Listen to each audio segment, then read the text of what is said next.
Lala Loney asks, how are you? I miss seeing your comments on my page, lol. Hi Lala. Hi. Which Ever After High doll do you identify with the most? Monster High as well.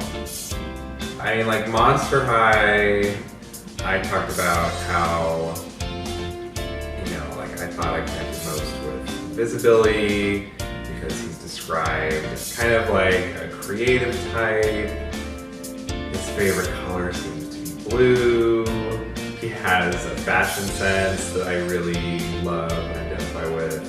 The Monster High character I most identify with is Twyla, as I've mentioned on my Instagram before. She's kind of shy, sort of likes to stay in the background, which I can definitely appreciate. It's hard for me to be here, for instance. Mine would be Katrine. She's artistic and just like how she was portrayed in the movie. Super silent type in the background doing her own thing. That's so you. I'm loud, but I can be very quiet too. I just like her aesthetics. Ever After High. That's trickier. Well, it might just be me, but I feel like Ever After High, they work a lot harder on the character development. Not all of them, but some of them I think are almost so many. They have a lot of character traits, especially because I feel like, at least personally speaking, Ever After High is probably a little more developed as a series in terms of like storyline and like individual character development with like a recurring storyline. So because of that, it's a lot tougher to say like individual characters who you identify with because it's not quite as broad of like a set of personality types. But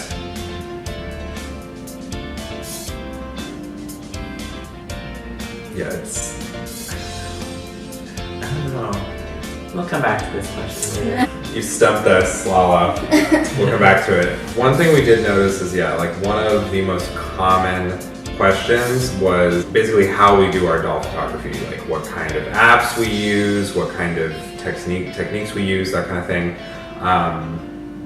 We can maybe go over that briefly. It's kind of a lot, though. But it's kind of a lot. So I'll give you a brief summary here, you know, right now. But we're probably going to dedicate an entire video to this later on. So stay tuned for that. But I would say, generally speaking, you're going to want to prioritize your light source, your angles, and apps. Really, like how you edit it, what you do with it, what kind of effects and like little visual flourishes you want to add to it. But those three things, and of course, you have to consider like the subject. Like, would this doll look good with this particular background? Like, is it fitting?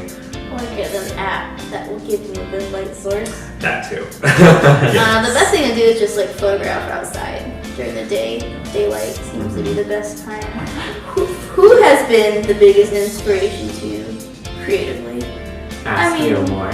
Ask me. I know more. I mean, that's a big question. It's a lot of people. Like, for a long time, it was Halvin, Denise, and as much as they're still inspirations to me today, it kind of just seems like the whole community all posting together and saying hi and checking in, liking your photos and whatnot. Like, that's the most inspiring. It's just that we're all still posting and sticking together, and I think that's really fun. I think a lot of deals with all three of us. I mean, we push each other and, you know, like, oh, how you do that? Or what app do you use? There's a lot of that coming on too. No, that's definitely true. It's a huge help to have like friends who have the same interests and who are doing the same thing. It would be really interesting to see what kind of state like our collection and photography would be in if we like kind of just individually were into this as opposed to like all three of us being into it. I don't think it would be very much. It probably wouldn't really be a thing. It's because it becomes a community. It's a really cool community to be a part of though. And I think so long as you like kind of try to make friends and stay positive, that's a really good amount of encouragement to keep doing it. I think definitely, like for me personally, yeah, Halvin was a huge inspiration, and we had the pleasure of meeting him not too long ago.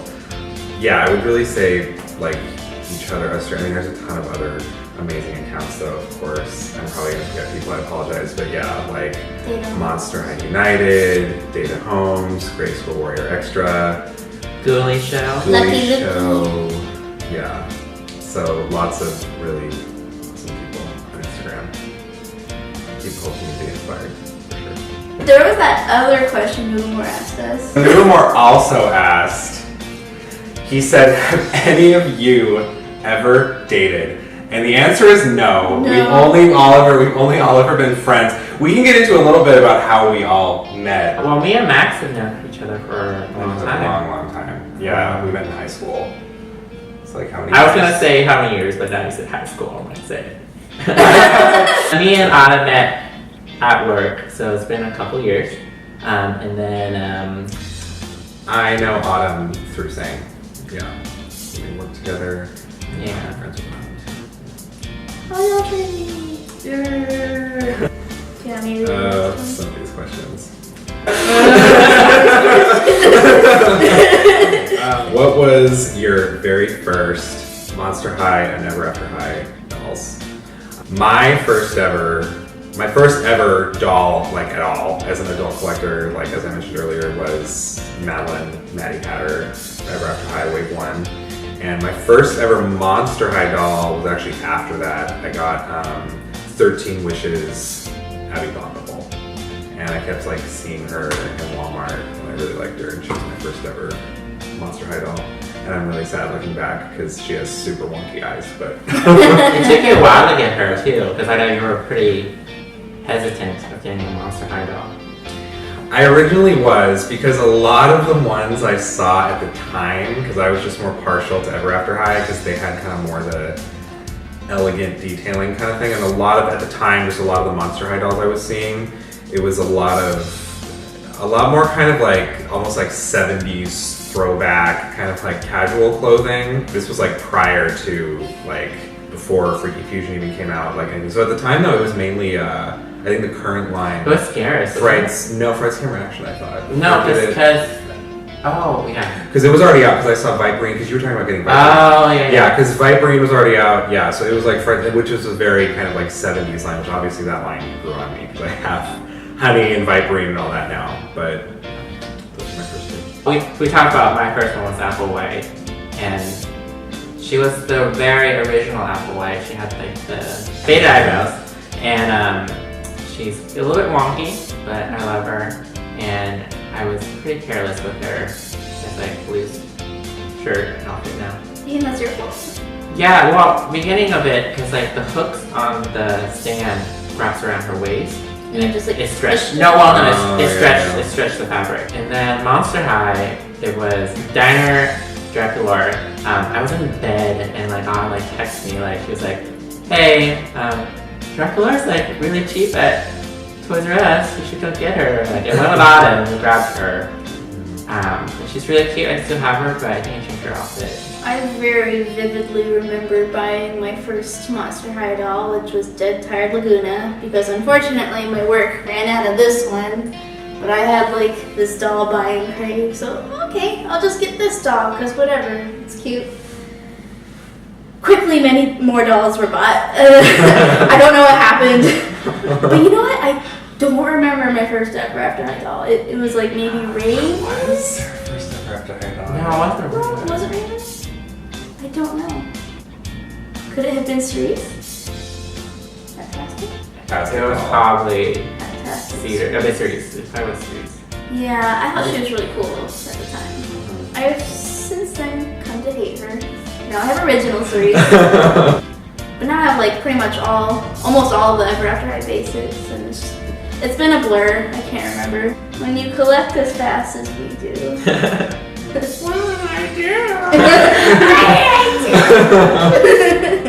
T_and_dragons asked, how many dolls do you have? Girl, I don't know. We don't know. I can give you a ballpark. Under 400. I have at least 200, but not over 300. I think. You don't think you have more than 300? No, I have under 300. But I'm over 200, I'm pretty sure now. Yeah, my birthday came and went, so I bought myself a lot of dolls. I don't know what happened. It's anywhere between 150 and 200. I have to do an official count someday. I'm pretty sure I still have the least of the three of us. I broke 100 for sure, though. I think I was like 120. Maybe 120. Yeah. So that's our ballpark estimate of that. We have everything.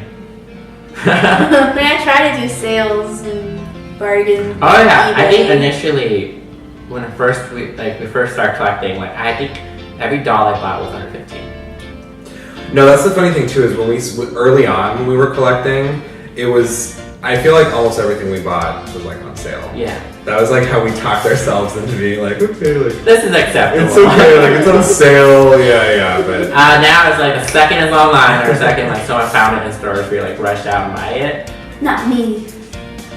I mean, there's some stuff you can't even afford. I had to have easy.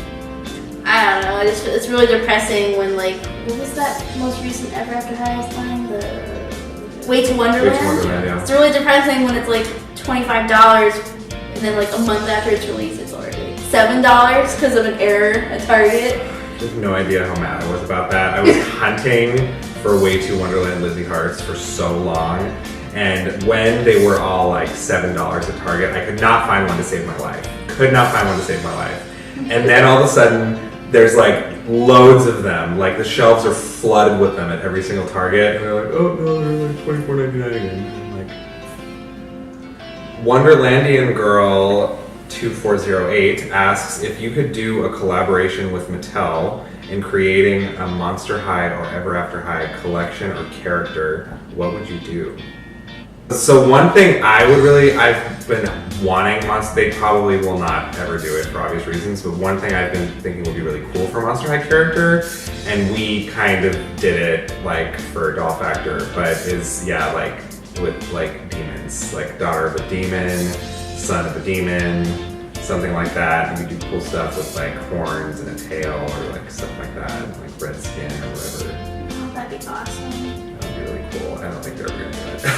But, yeah, I think parents would be really mad. Yeah, I was really sad Madison Beer wasn't like a real character. Yeah. It's mainly just because she was, I mean, they've done some mermaid characters, but she was the most like actual, like mermaid looking kind of character. I've always wanted Monster High to make a kind of like Jennifer, a European dragon monster instead of just Chinese dragon. Mm-hmm. Yeah. I mean, I can't imagine it'd be that different, but maybe some wings. That'd be cool. Although I guess they're kind of putting all those kind of thought resources into Ever After Highs and what's it called? Dragon Games, yeah. In general, though, a dragon character with wings would be really awesome. Thank you for watching. Please subscribe. Yeah. You got it.